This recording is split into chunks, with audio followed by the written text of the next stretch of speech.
But hey, we got another topic. YouTube has changed and it's changing constantly. There's been some major changes that all artists need to keep in account. And one of our Brandman Network members actually brought this up in the community. If y'all don't know about Brandman Network, it's our private community for artists, music managers, some dope professionals, really a lot of dope people in there. And we talk, we have some conversations, a lot of one-on-ones. It's free, completely free, but you still have to get accepted. Like everybody can't just hop in it. So brandmannetwork.com, go ahead and click the invite if you want to give it a try, but check this out. Nina Asta said, has anyone else noticed that YouTube is recommending more videos with low view counts? In the last couple of months, I've gotten way more videos that have views in the hundreds that I usually do. And it was dope. Like Rohan said he saw the same thing. Mandy, I start saying myself, I was like, yo, actually I have seen it, but it didn't click until I saw somebody mention. I was like, damn, I have been seeing a whole bunch of views in the hundreds, right? So there's some things that this relates to, right? And that's what I want to talk about. But before I do that, I'm gonna pull up this YouTube page, and you can already see, if I go down far enough, there's gonna be, oh, look at this, 636 views. All right, let's see if we can find another one real quick. 5 days. That's 3.3K. That's not the lowest. 29 views. That one crazy, but he had something. I said he had to have just uploaded that. Yep, okay, exactly, exactly. And I'm not used to being early to a lot of stuff, so I was, when I started noticing that, and they said that, I'm like, okay, and this not just happening for me, it's definitely a thing. And why is this happening? Well, I'll say this: it's clear that YouTube is leaning into becoming an even greater discovery platform than it already is. And a lot of this is driven by shorts. That's my theory. And the ongoing beef with TikTok. Of course. Because and this is a positive thing for all of us to be able to take advantage of, all right?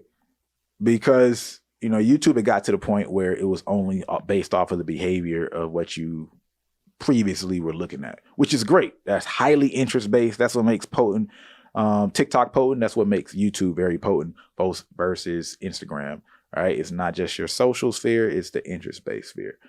But with that being said, if you are blatantly based off of my last videos, which most people were, then I'm missing my subscribers, all right? So the people I'm subscribed to, I'm not seeing much. Or if people are subscribed to me, they're forgetting about me. And that's doing a disservice. So I'm not discovering content that I have a likelihood to be interested in. But then on the other side, you also can get caught in your loop. And if you see this, obviously I've been watching shit on our channel, right? But you see more from this channel for you. You see that tag? Yeah. So they're going to start recommending things that they just think you might like out of your sphere, right? So it's like, he hasn't been to the, he's been behaving like he's interested in these topics. So I'm going to show him more stuff on this topic. But if I saw that he had the behavior that I liked on a channel in general, I'm just going to offer a full playlist mixed from that channel. And that's just pushing people down a rabbit hole. That's all they're trying to say. Like, hey, man, we think you're going to like this rabbit hole based on some of the stuff that you've done. So if you can get somebody to watch probably like 3-4 of your videos consistently, I don't know if there's a watch time, how the algorithm is building this particular recommendation out, but it's pushing towards discovery, not just of individual videos, but a full playlist of channels that you like. So this stuff is going to, this is going to keep happening. And I don't even actually know, I might not have the screen shared for people who, y'all didn't see that last post. So let me go back and show this. So if you see the mix that I keep highlighting and it says Brandman Network, more from this channel for you, that's something that they're going to be doing more consistently. If you go to our channel page, it's for their music. They've made these separations, right? And why are they done these separations? Because for one, shorts and videos were getting mixed up, and that shit was just a horrible experience for the users. Mhm. Like, we all hated that. Like, dang, I can't even find a regular video I want to watch because y'all got all these shorts in the way. But now, with shorts being in its own tab, and they have their own analytics completely, which we haven't used shorts heavily. Coming soon, folks. Coming very soon. Now that they have those separates and the stats being taken separately, we have a foundation on YouTube now to do exactly what Leor Cohen was talking about. Have these shorts help people discover the long form content. Yeah. But you have to have it in these separate spaces for that to happen, because before, what was happening was the shorts, even on the data side, was getting included in the channel watch time. So if I drop a video for 20 minutes on average, and you're watching 10 minutes of that on average, that means my channel's watch time is 10 minutes. But I started posting all these shorts because I'm trying to get views and blow up. Then all of a sudden my watch time dramatically drops. Yeah. And that was what was happening. It was discouraging users from doing that. But now they got it separate. So people can consume your shorts. Your watch time stays the same. So everything continues to grow in its own category. But it doesn't guarantee that either. I've seen a few channels where they only do shorts. No, they don't only do shorts. They do a hell of a lot of shorts because they're trying to grow and get good looks. But their regular content isn't good enough. So they'll have a whole bunch of content with tens of thousands, hundreds of thousands of views. But then their regular long form content has like, I don't know, 300 views. And it's all like that. There's no content with 1,000 views, but the content was horrible, to be honest. Like, cause it was almost like, oh yeah, we just made our shorts video longer to try to like rework it. Yeah. So, don't try to hack it that way. That's not going to work. I think people think you can just like, they did have a lot of subscribers, a couple of them. So you can use shorts to try to just grow that way from a subscriber standpoint, but you're not going to get the full benefits of YouTube if you don't use the actual videos. At least I don't see that happening right now. Yeah, they're going to always prioritize the long form. Like, always prioritize the. Why do you think that is? More ad space. Yeah. I feel like it's as simple as that. Yeah. Like, hey, man, we can only put an ad and a half in your 30-second short, but we can put, you tell me out a video you watched earlier, they had like 4 ads in the first like 20 minutes of it. You know what I'm saying? So it's like, you can't do that on a short. Right. Yeah, that's real. Yeah, but I do like it. It makes me think of the view boom you get when you first start making TikToks. People always talk about how like their first handful of TikToks, you know what I'm saying, get like a couple hundred, couple thousand views. And you can tell it's TikTok incentivizing people to stay, right, and keep making content. In my head, this is YouTube's way of saying like, hey, small creator, all is not lost. You can still get some attention on here. Because anybody that's ever posted a YouTube video knows there's nothing more discouraging than shooting that video, editing it, and then come back a week later and that shit got like 9 views on it. You know what I'm saying? Yeah. It hurts, bro. Because the time commitment for YouTube is so much greater than the time commitment for other platforms, right? For the possibility of very little to no return on it, you know what I'm saying, in the view standpoint. So I feel like you said, they know like, hey, in order for us to seriously compete with TikTok, we can't only be, I guess, attractive to them in a matter of discovery and money, right, which is one of their 2 biggest playing cards. We have to also be friendly to the small creator. Yeah. Because TikTok is very friendly to the small creator. Like, you could be a nobody today, post for the first time tomorrow, and a couple of weeks have an audience, right, and have people viewing your content. And so that is always, at least in my head, what was going to make TikTok be more attractive than YouTube is like, hey, the amount of work I have to put into my YouTube channel to get 100th of the amount of engagement and views compared to TikTok is crazy. You know what I'm saying? Like, really any other social platform. But now it's like YouTube is like, hey, little guy, you know what I'm saying? You don't have to really compete with Mr. Beast. We're going to give you some feed space just like we give him, right? Like, you don't have to now know how to hack the algorithm and create an amazing thumbnail. All those things matter, right, for the watch time to continue going up and to get people to kind of stick around. But you at least get a couple views on it, you know what I'm saying, without any of that stuff, which hopefully motivates you to want to get better at that stuff and keep sticking around. So that was kind of the first thing I saw, because like all the channels I've seen that have this going on, like they look like they're not completely new, but a lot of them haven't been around for long. Like I was watching, what made me notice is there's like this gaming channel I found a couple days ago.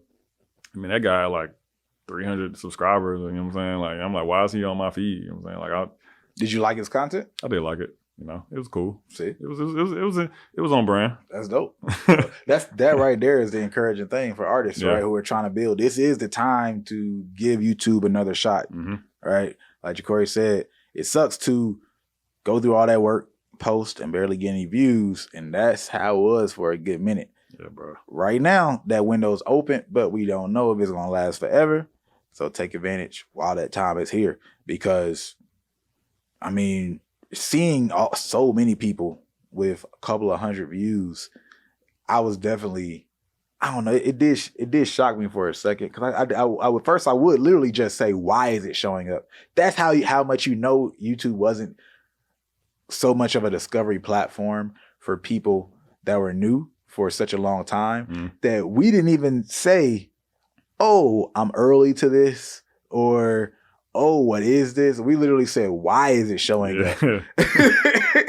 Like, it doesn't have enough views to show to me at this time. Almost like you offended, right?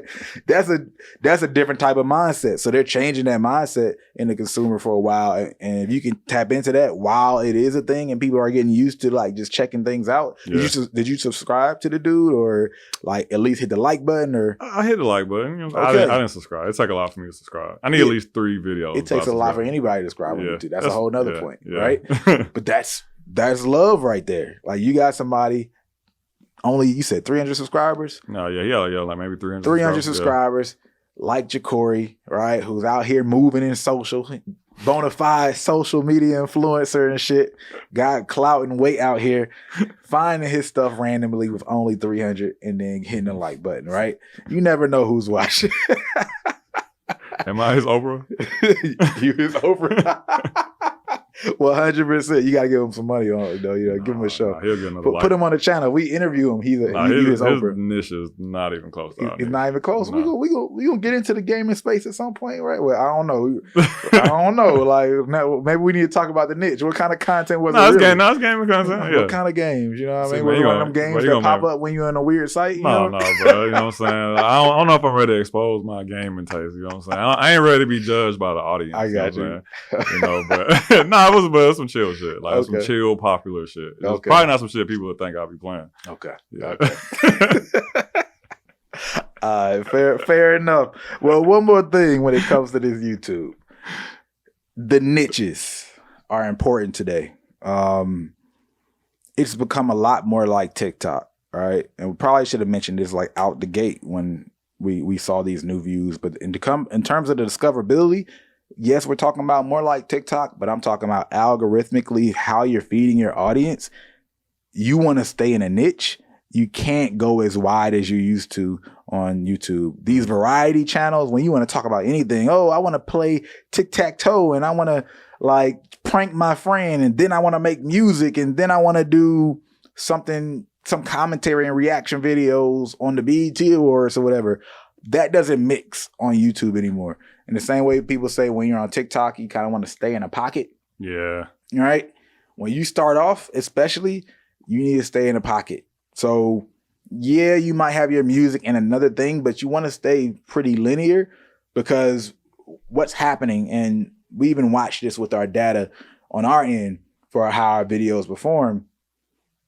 When the first people they're feeding to is your own audience, right? Or people in similar space and that are like the people who watch your last videos. Mm-hmm. So if we drop a video on Travis Scott, right? Like we have, but then we drop a video on BTS, the group people. See, our following might not even know who BTS is. Some people, right? I'm gonna give them that. Right? That some people. I said some people. Okay, yeah.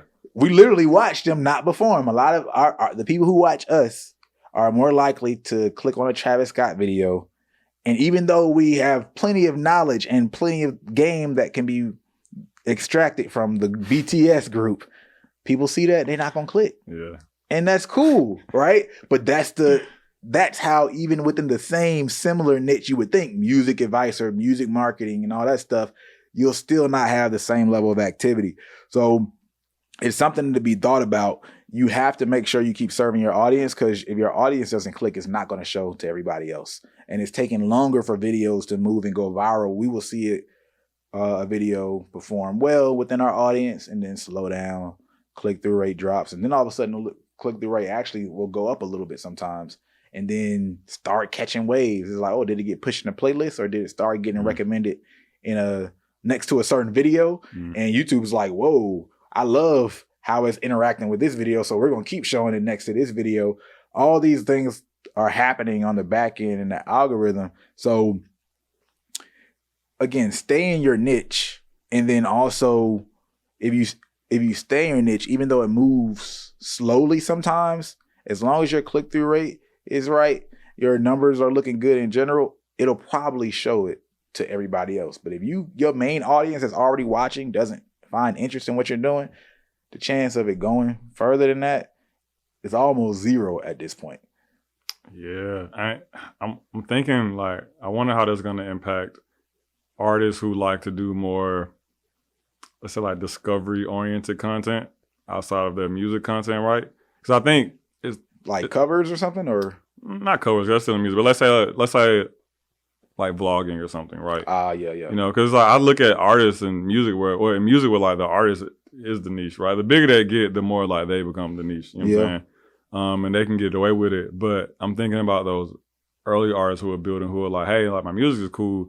I'm gonna go prank my manager so I can get a quick 100K views, right? It's like, that shit probably ain't gonna hit the same unless that shit just is hilarious. You know, you like Speed or somebody. You know or if the shit didn't work when you were doing your music. So if my music wasn't going crazy yet, the algorithm didn't fully say, oh yeah, put him over here. Yeah. But then my prank stuff taking off, then becomes a problem. Yeah. Because now they're like, put him over there. And now I drop my music and they put my music over there and they're like, yo, what is this, dog? This ain't what I want from you. Yeah. And it's not good. You know what I'm saying? Like, please stop. You know what I mean? Like that whole thing, you will have the please stops, right? Please stops in the comments. So it's one of those things where, you know how an artist will be afraid of having a hit that doesn't sound like the type of artist they want to be. And it's like, dang, that song blew up. I wish that song never blew up because I really want to be on my artsy shit. That's what that is. Yeah. All right. It's like, dang, that prank video took off. And now I'm stuck in that space. When before, that was overblown because it's like, no, people aren't necessarily going to fully judge you in that way. And like, it's not like I can't take a prank video and good music. It's the algorithm is so specific that it's going to put you in that pocket where it's going to hyper specialize who it shows you to, and there's no chance of who it if there's no chance of who sees it being based off of the music itself, right? I always like to use the cats and dogs example, right? It's like if something pops up in the cat category, now they're going to show my dog content to the cat people. Yeah. Versus saying this video is about dogs, let's try to show it to dog people. It's not going to do that at all. And of course you could have overlap, but you're not getting the full merit because there are a lot of people who are like, nah, I just want this. And I just watch these pranks. I don't even like that style of music. All right, which is the bigger issue. Yeah. It's like now you got all these people who know you and love you. We had one girl that was trying to work with us.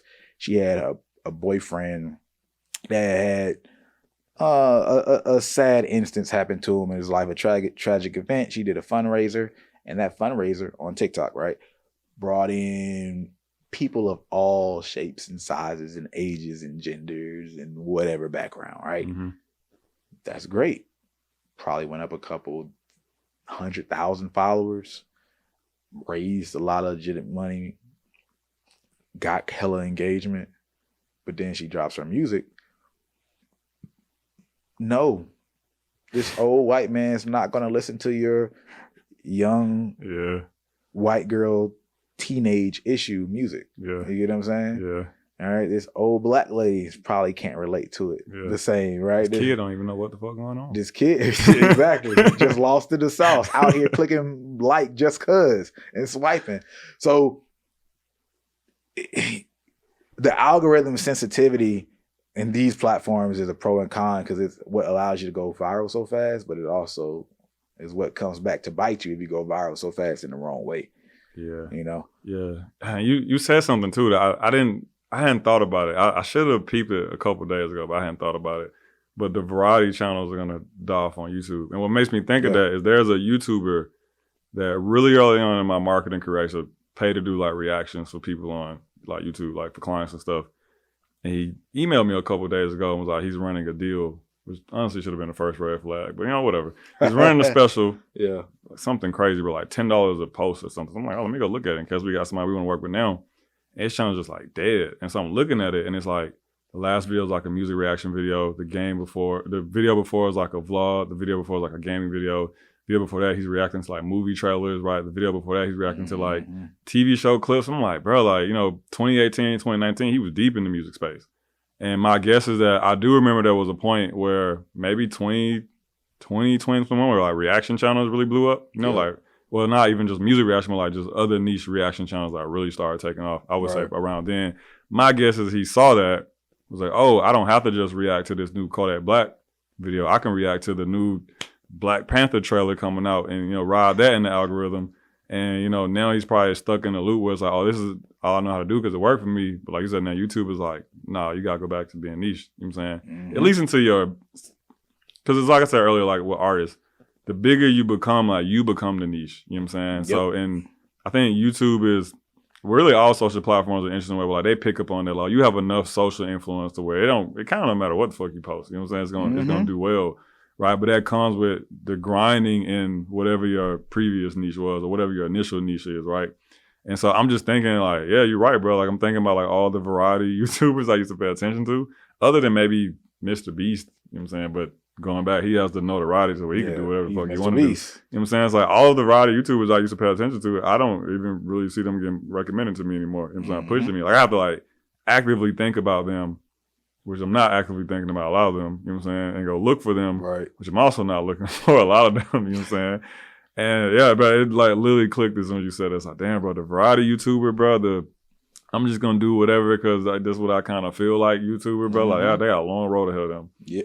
And the tough part is it's not just I'm going to do whatever because that's what I feel like.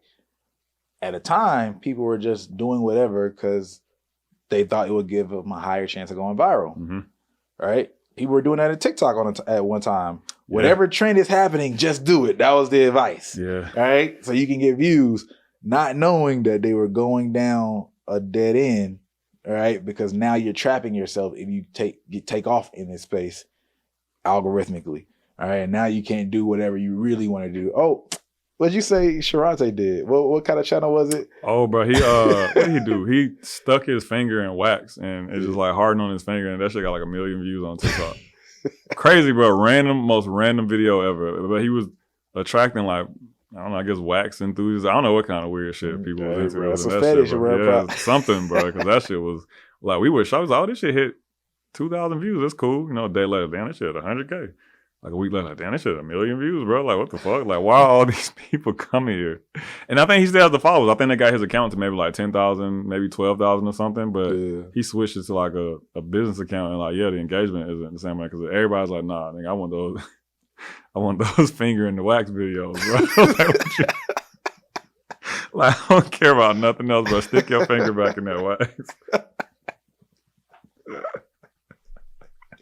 Yo. That's tough, man. Oh, that's tough. Now imagine that, bro. That's like an extremity of someone taking off in the wrong way. And they're like, no, but I'm so talented. And they're like, nah, bro. Nah. Put your finger in that wax, dog. But I got great music. I have so many things to talk about. I play instruments. I'm smart. Nah. Put that finger in that wax. I'm starting saying that shit to people, bro. Hey, bro, you just need to put the finger in the wax, bro. You're making it too complicated, bro. Just put your finger in the wax. Hey, facts, bro. Hey, new saying, for real. Yo, but that's literally a real live example of how this shit is working now. Yeah. And that's mind blowing for a lot of people because that trend chasing era in that way is over. But like you said, you get to the point where you are the niche, you are big enough, you still can expand, but now you have to be specific, then expand. And how do you know if you're on that level yet? I guess you gotta drop a video and find out, right? Yeah, bro. Like